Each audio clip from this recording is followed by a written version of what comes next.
So ఇంకోటి మనం కొన్ని సిచ్యువేషన్స్ చూస్తుంటాం, లైక్ అక్యూజ్డ్ ఇంటెన్షనల్లీ కూడా క్రైమ్ చేసిన కొన్ని సందర్భాల్లో ఎస్కేప్ అవ్వాలని చూస్తారు. లైక్ ఏదన్నా లైక్ నాకు హెల్త్ కండిషన్ బాగాలేక నా స్టేట్ ఆఫ్ మైండ్ ఆ టైంలో లైక్ రాంగ్గా ఉండేదని తప్పించుకోవాలని చూస్తూ ఉంటారు. లైక్ అంటే ఇలాంటి ఎంతవరకు వ్యాలిడేటివ్గా ఉంటాయి, లైక్ అలా చేయొచ్చా, అయిన సిచ్యువేషన్స్ ఏమన్నా ఉన్నాయా? So basically lot of people try చేస్తారు ఇట్లా, especially high profile people.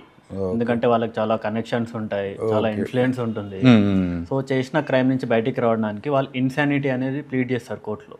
Okay. Insanity means unsound mind, మతి స్థిమితం సరిగ్గా లేదు తనకి అని కోర్టులో ప్రూవ్ చేసుకోవడానికి ట్రై చేస్తారు at the time of committing the crime. So దాని ద్వారా ఏం చేస్తారు, ఫస్ట్ ఒక ఫేక్ మెడికల్ సర్టిఫికెట్స్ అనేవి క్రియేట్ చేస్తారు. పాస్ట్ డేటింగ్, ఎప్పటి నుంచో నాకు ఈ జబ్బు ఉంది అంటే ఎగ్జాంపుల్ ఎలాంటి మెడికల్ కండిషన్ చూపెడతారు? So some psychiatry related, psychological, you can find schizophrenia. Schizophrenia. Okay. So అందులో ఏమంటే మనకి డెల్యూషన్స్ ఉంటాయి, ఫాల్స్ బిలీఫ్స్. సో ఈ ఫాల్స్ బిలీఫ్స్, డెల్యూషన్స్, ఇల్యూషన్స్ ఇట్లాంటివి అనేవి ఉన్నప్పుడు సో ఆ పర్సన్ కెన్ ప్రూవ్ దట్ ఆ పని చేసేటప్పుడు తను తెలిసి చేయట్లేదు, తనంతట తానుగా చేయలేదు, due to some psychiatric mental illness, దానివల్లనే చేసినాం కానీ నాకు ఎటువంటి ఇంటెన్షన్ కానీ ప్రిపరేషన్ కానీ మోటివ్ కానీ లేదు అని ప్రూవ్ చేస్తారు కోర్టులో. అలాంటి టైంలో మెక్నాటన్స్ రూల్ అనేది ఉంటుంది, దాని ద్వారా బయటపడడానికి ఛాన్స్ ఉంటుంది. సో ఇలా ఇన్సానిటీ అనేది లేకపోయినా ఉందని ప్రూవ్ చేయడాన్ని ఫెయిన్డ్ ఇన్సానిటీ అంటారు. ఓకే. సో మెడికల్ ఇల్నెస్ అనేది ఇట్లా లేదు అని చెప్పేటప్పుడు ఫస్ట్ ఆఫ్ ఆల్ ఒక డాక్టర్ దగ్గర తీసుకెళ్తారు, ఒక సైకియాట్రిస్ట్, ఒక ఫోరెన్సిక్ డాక్టర్. ఓకే. సో అక్కడికి వెళ్ళినాక ఏం చేస్తారంటే అతనికి నిజంగానే సైకియాట్రిక్ ఇల్నెస్ అనేది ఉందా లేదా అనేది doctor has to certify. So 2 different psychiatrist డాక్టర్లు ఒక 15 days గ్యాప్లో ఒకరి తర్వాత ఒకరు ఇండివిజువల్గా చేసి అప్పుడు ఒక సర్టిఫికేట్ అని ఇస్తారు. అంటే ఇప్పుడు సో ఓకే, సర్టిఫికేట్ ఇచ్చారు. సో అతను ఆ కేసు నుంచి బయటికి రావాలంటే ఎవ్రీ లెవెల్లో హీ హ్యాస్ టు మ్యానిపులేట్. అంటే ఇప్పుడు సరే సర్టిఫికేట్ ఇచ్చారు, లైక్ హీ సమ్ సైజోఫ్రీనియా అనమాట. దీనివల్ల వాళ్ళ ఏమన్నా అంటారు ఇంప్లిమెంట్ అనేది తగ్గుతుందా, వీళ్ళ మీద ఉండే ఏమన్నా కేసు అనేది తగ్గుతుందా? యాక్చువల్లీ దీని ద్వారా ఏమవుతుంది అంటే కేసు అనేది శిక్ష, he will not be sent to prison, mental ఇన్స్టిట్యూషన్కి పంపిస్తారు. యా. సో అక్కడ after getting cured he will be released. There is no prison time. మళ్ళీ ప్రిజన్ అనేది ఉండదు, ప్రిజన్ అనేది లేదు. Okay okay. అంటే సో మన లా ప్రకారం ఏంటంటే ఒక క్రిమినల్ని శిక్షించాలి, ఒక పేషెంట్ని ట్రీట్ చేయాలి. So these people are trying to prove themselves as patients. So వాళ్ళని ఏం చేస్తున్నారు, ఇక్కడ మన మెంటల్ ఇన్స్టిట్యూషన్కి వెళ్ళి క్యూర్ అయినాక they are releasing them outside. ఈ రూల్ అనేది చాలామంది మిస్యూజ్ చేస్తున్నారు, హై ప్రొఫైల్ పీపుల్. సో మనం వచ్చిన టాపిక్ లైక్ అన్నట్టు స్టేట్ ఆఫ్ మెంటల్ గురించి వచ్చింది, మాట్లాడుకుందాం.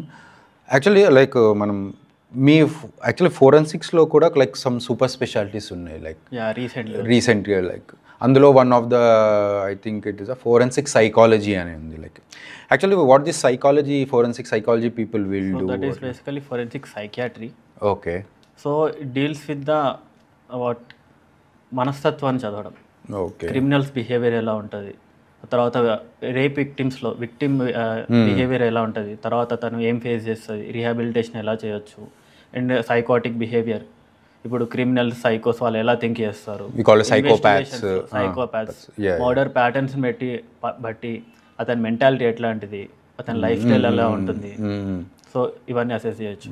అంటే ఈ psychiatry or psychology of the accused ఇది అంటే వీళ్ళది ఎలా అంటే ఎందుకు స్టడీ చేసి, అంటే యూజువల్లీ వాళ్ళ తెలిసే చేస్తారు కదా, లైక్ తెలియకుండా కూడా ఇంత సైకోపాథ్స్ ఉంటారా అట్లా? ఇందాకనే మనం డిస్కస్ చేసినాం ఇన్సానిటీ. పీపుల్ ఒక సర్టెన్ సైకాట్రిక్ ఇల్నెస్ బాధపడుతున్నప్పుడు వాళ్ళు సైకోటిక్ అయిపోతారు. సైకో అంటే ఏంటంటే నార్మల్ ఎమోషన్స్ అని వాళ్ళకి అర్థం కాదు, దే కాంట్ ఫీల్ దోస్. వాళ్ళకి బ్రెయిన్లో ఆర్గానిక్ డిసార్డర్ లాగా అది. వాళ్ళు ట్రై చేసినా కానీ వాళ్ళకి అర్థం కాదు, ఇన్బిల్ట్ డిసార్డర్. సో అందుకే వాళ్ళని సైకోపాథ్స్ అనేది. Okay okay. అంటే ఈ సైకోపాథ్స్ అని అంటారు కదా, లైక్ మెయిన్లీ మనకు లైక్ యాజ్ ఎ న్యూరో సర్జన్గా నేను చూస్తుంటా, లైక్ మెయిన్లీ ఇదంతా ప్రీఫ్రాంటల్ కార్టెక్స్ అని ఉంటుంది. Like there are some surgeries, అంటే ఇంత సైకోపాథ్స్ కూడా లైక్ ఈ ఫ్రాంటల్ పార్ట్ అనేది ఒక సర్జరీ చేసి we'll remove that specific part so that వీళ్ళది ఆ సైకోపాత్ బిహేవియర్ అనేది తగ్గుతుందని లైక్ సమ్ సర్జరీస్ ఉంటాయి అందులో. మీరు అట్లా ఏమన్నా ఒక సైకోపాత్ని వచ్చిందా మీ వరకు ఏదన్నా అలా ఎన్కౌంటర్ అయ్యారా? ఇప్పటివరకు అయితే మన దగ్గర ఏమీ రాలేదు. లేదు. సో మనం ఒక సెక్టర్ ఆఫ్ పీపుల్ సైకోపాథ్స్ అని ఉంటారు. లైక్ ఇంకో కొన్ని లైక్ సమ్ పర్వర్షన్స్ ఉంటాయి, లైక్ సెక్చువల్ పర్వర్షన్స్లో డిఫరెంట్ పీపుల్ ఉంటారు, డిఫరెంట్ పర్వర్షన్స్ ఉంటాయి. లైక్ ఏమన్నా నెక్రోఫిలియా అని అంటారు, పీడోఫిలియా అట్లాంటివి. సో ఈ యాక్చువల్లీ నెక్రోఫిలియా అంటే ఏంటి, వాళ్ళు ఎందుకు అలా బిహేవ్ చేస్తారు, దీని గురించి ఒకసారి. సో అది కూడా ఒక టైప్ ఆఫ్ మెంటల్ ఇల్నెస్ అనే చెప్పుకోవచ్చు మనం. నెక్రోఫిలియా అంటే మనిషికి డెడ్ బాడీస్ని చూస్తే ఫీలింగ్స్ రావడం నెక్రోఫిలియా. ఓకే. డెడ్ బాడీస్ని చూస్తే వాళ్ళు సెక్షువల్ అరోజల్ వస్తుంది వాళ్ళ బాడీలో, దట్ ఈస్ కాల్డ్ నెక్రోఫిలియా. దీంట్లో ప్రతి దాంట్లో కూడా ఏదో ఒక బ్రెయిన్లో ఒక పార్ట్లో డిజార్డర్ అనేది ఉంటుంది. Okay. So deep brain stimulation అనే ప్రొసీజర్ ద్వారా షాక్ థెరపీ ఇస్తారు టు టాకిల్ దీస్ డిజార్డర్స్, ఇలాంటి బిహేవియర్ని చేంజ్ చేయడానికి. Okay okay. ఇవన్నీ ఇట్లా డిఫరెంట్ కేటగిరీస్లో డిఫరెంట్ ట్రీట్మెంట్స్ ఉంటాయి. మనం న్యూస్లో ఇట్లా చూస్తూ ఉంటాము, డెడ్ బాడీస్ని తీసుకెళ్ళి వాటి మీద సెక్సువల్గా చేయడం, లైక్ అంటే వీళ్ళందరూ ఇదే కేటగిరీ కిందికి, వీళ్ళంతా ఇదే కేటగిరీ. ఓకే. ఇదంతా కూడా మనకు సైకియాట్రీలో ఒక డిజార్డర్స్లో ఒక కేటగిరీ. సో ఇప్పుడు మీరు ఆ ట్రీట్మెంట్ తీసుకున్నట్టు డీప్ బ్రెయిన్ స్టిమ్యులేషన్ ఇవన్నీ చేశాక చేంజ్ అవుతారా వీళ్ళ mentality? There is no guarantee, but ఒక అటెంప్ట్ అయితే చేస్తుంటారు. సమ్ టైమ్స్ ఇట్లా ఏంది బ్రెయిన్లో డిజార్డర్ లేకున్నా పీపుల్ యూజువల్లీ కూడా ఆ బిహేవియర్ వచ్చి ఉండొచ్చు జనరల్గానే. ఓకే. అలాంటి వాళ్ళు ఏమన్నా కేసెస్ వచ్చినాయా నెక్రోఫిలియా? అంటే యూజువల్లీ మనం న్యూస్లో వీటిలలో చదువుకుంటాం కానీ అన్న చుట్టుపక్కల